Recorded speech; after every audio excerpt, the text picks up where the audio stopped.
So I thought I'd show you a few simple tricks about using various adhesives to glue together a simple joint like this, which is intended to go together like that. So if I take the first, which is PVA, it's pretty cheap to get hold of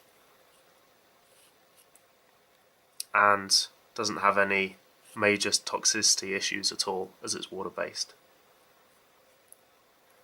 If you apply a reasonable amount of glue in the joint there, you'll find that they go together quite easily, but the trouble is it takes a long time to dry, and so over time it often drifts. However, one of the ways you can get around this problem is by taking a little bit of masking tape. It's a good idea to pre-cut it into little strips so you're ready for it, and just use it to support it there and perhaps another one there. And indeed, if the structure is very complicated and you need to apply a little bit of pressure, you can even begin to assemble things like that with a little bit of tension to hold it together.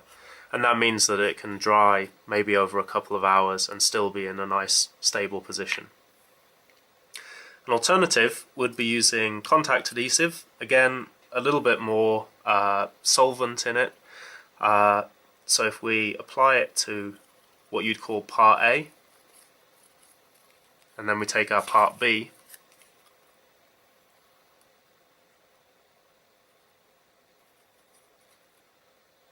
now the intention with this glue is to let them dry for maybe 5-10 minutes and then push them together.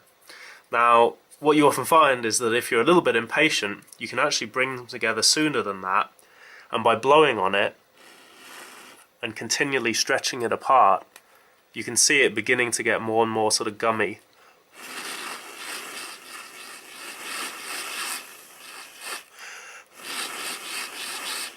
So by now it's really beginning to glue together quite nicely, and indeed it'll probably hold its own weight together, but just to be sure you could always put one bit of masking tape to hold it together safely and let it dry like that. Now finally, the one that I seem to be using a lot in the tutorials is hot melt glue gun. So again, nice and quick, put it inside the joint and bring it together while it's still hot. Now, one other tip is that if you actually get this wrong, you can actually use a hairdryer or indeed an industrial heat dryer, and you can heat this surface, pull it apart and then join it back together again. But that's usually something you'd want to try and avoid, as you tend to unstick the joints of neighbouring parts as well. But it's something you can do if you get into that situation. So there we go, and that's already dry.